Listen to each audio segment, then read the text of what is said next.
2023학년도 6월 평가원 13번 풀어보도록 하겠습니다. 지수함수 그래프에 관련된 문제고요. 한번 문제가 기니까 같이 한번 읽어보면서 어떻게 풀면 좋을지 생각을 해보도록 하겠습니다.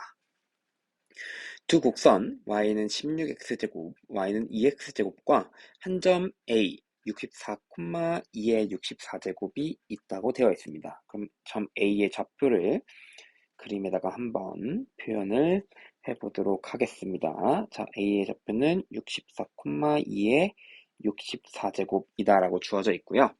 점 A를 지나며 X축과 평행한 직선이 곡선 Y는 16X제곱과 만나는 점을 P1이라고 지금 하고요. 그래프 상에도 Y는 16X제곱과 만나는 점이 되어 있네요. 점 P1을 지나며 Y축과 평행한 직선 이 곡선 Y는 2X제곱과 만나는 점을 Q1이라고 한다. 이렇게 되어 있습니다. 자, 이걸 지금 계속 반복할 것 같아요. 그림상 보니까. 점 Q1을 지나며 X축과 평행한 직선이 곡선 Y는 16X제곱과 만나는 점은 P2.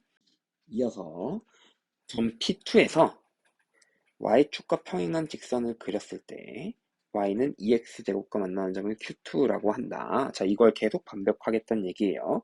그러니까 P1과 Q1 사이에서는 Y좌표가 변하고 그 다음에 Q1과 P2 사이에서는 X좌표가 변하는데 이와 같은 가정을 계속하여 n번째 얻은 두 점을 각각 Pn, Qn이라고 하고 점 Qn의 X좌표를 Xn이라고 하겠답니다. 그럴 때 xn이 k분의 1보다 작다라는 걸 만족시키는 n의 최소값이 6이 되도록 하는 자연수 k의 개수를 구하는 문제입니다. 일단 그러면 여러분들이 지금 당장 해야 되는 건 xn 규칙성을 찾아주는 게 제일 중요할 것 같고요. 사실은 지금 n의 최소값이 6이기 때문에 여섯 번째까지 직접 해서 x6까지 구해보셔도 상관은 없겠습니다. 자, 그러면 이걸 차례대로 한번 해보도록 하겠습니다. 자, P1의 좌표를 먼저 A의 좌표를 이용해서 구해볼 텐데요. 자, Y좌표는 지금 2의 64제곱으로 변하지 않습니다. 자, 그런데 2의 64제곱은 2의 4제곱의 16제곱이고요. 이렇다면 16의 16제곱으로 고칠 수 있어요. 왜?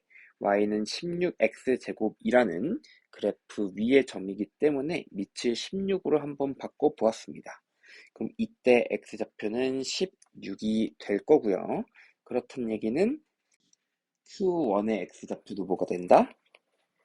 16이 된다. 그럼 이때의 y좌표는 y는 2x제곱 위의 점이기 때문에 2의 16제곱이 점 Q1의 y좌표가 될 거고 우리가 구하고자 했던 x1은 점 Q1의 x좌표이기 때문에 x1은 16입니다. 자, 이렇게 x1을 구했어요. 자, 그 다음에 해야 되는 건 당연히 이어서 P2의 좌표를 구해야 될 거고요. P2는 y좌표가 Q1의 y좌표와 같기 때문에 2의 16제곱이 y좌표고 그렇다면 아까와 같은 방법으로 하면 16의 4제곱 이게 한 번에 안 되면 어떻게 하면 돼요? 2의 4제곱에 4제곱으로 쓰고 16의 4제곱. 자, 이거 계산하는 건 지수법칙 여러분들 다 배웠던 걸 이용하고요. 그러면 P2의 X좌표는 자연스럽게 4가 되겠습니다.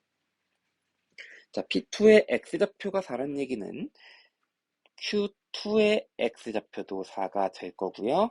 이때 Q2의 Y좌표는 2의 4제곱이 될 테니 x2의 값은 q2의 x좌표인 4가 되겠습니다. 사실은 여기까지만 봐도 여러분들이 규칙성을 찾아줄 수는 있으나 한 번만 더 해보도록 하겠습니다.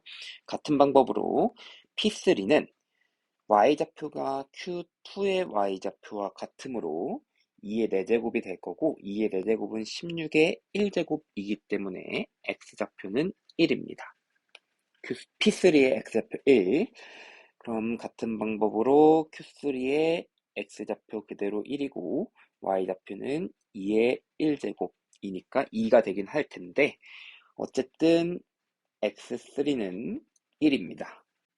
그러면 규칙성이 정확하게 나타납니다. 어떻게?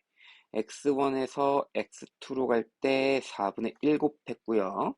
마찬가지로 x2에서 x3 갈 때도 4분의 1을 곱했습니다.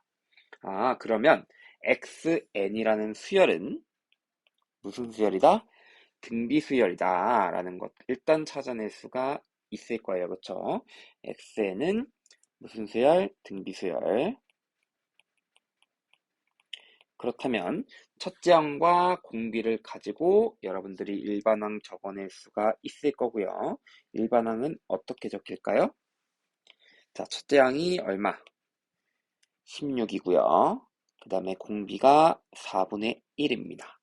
자, 요거에 n-1제곱으로 쓰면 되기 때문에 실제로는 2의 4제곱 곱하기 2의 마이너스 2n 플러스 2제곱이니까 2의 마이너스 2n 플러스 6제곱이 수열의 일반항이 되겠습니다. 이걸 가지고 이제 뭘 해야 되느냐. 아까 얘기해 놓은 거 있죠? xn제곱이 k분의 1보다 작다라는 부등식을 만족시키는 n의 최소값이 6이어야 한다. 자, 요거를 어떻게 생각해야 되는지 같이 한번 보도록 하겠습니다. 일단 당연히 6이라는 숫자가 굉장히 중요할 거라고 생각이 되고요. 자, x 6이 만약에 k분의 1이면 어떨까요? 자, x6은 k분의 1과 같기 때문에 xn이 k분의 1보다 작다라는 걸 만족시키는 n의 최소값은 7이 됩니다. 맞나요? 그러면 x6이 k분의 1이 되면 안 되겠구나 라는 거고요. 그 다음에 같은 원리로 x5가 k분의 1이라면 이때는 최소값이 6이 되겠지요. x5일 때는 k분의 1보다 작지 않으니까. 자, 요걸로 미루어 봤을 때 여러분들이 이제 얻어낼 수 있는 부등식은 이렇게 생각하시면 됩니다. k분의 1이라는 거는 x5랑 x6 사이에 존재를 해야 하는데 x6이면 안 되고 x5인 건 괜찮다 라고 생각할 수가 있겠죠. x5랑 x6의 크기 비교를 했을 땐 당연히 x5가 더 크죠. 4분의 1씩 곱해 가니까. 자, 그래서 중요한 게 이 부등식을 여러분들이 찾을 수 있느냐가 되겠지요. 위에 수열 찾는 거는 사실 어려운 건 아니었어요. 자, 그럼 이걸 가지고 부등식을 한번 풀어보도록 하겠습니다. 자, x6은요, n에다가 위에 xn에 6을 집어넣으면 되니까 2의 마이너스 12 플러스 6제곱이고요. 자, 그 다음에 k분의 1, 그 다음에 x5는 2의 마이너스 10 플러스 6제곱입니다. 그렇다면 2의 마이너스 6제곱, 그 다음에 k분의 1은 k의 마이너스 1제곱, 그 다음에 2의 마이너스 4제곱이니까 전부 다 역수를 취해지면 부등호 방향이 바뀌겠지요. 자, 요거를 이제 몇 개인지 계산해야 되니까 16부터 64까지라고 쓰고요. 그렇다면 전체 k의 개수는 등호가 한쪽에만 있기 때문에 둘이 빼서 몇 개다? 48개다. 정답은 1번이 되겠습니다. 일단 규칙성 찾는 거는 여러분들 어렵지 않게 할 수 있는데 x6, x5를 이용해서 k값의 범위를 찾는 게 조금 이제 이해가 어려울 수 있으나 x6과 x5를 비교를 해서 여러분들이 자연수 k의 개수를 찾아주실 수가 있겠습니다.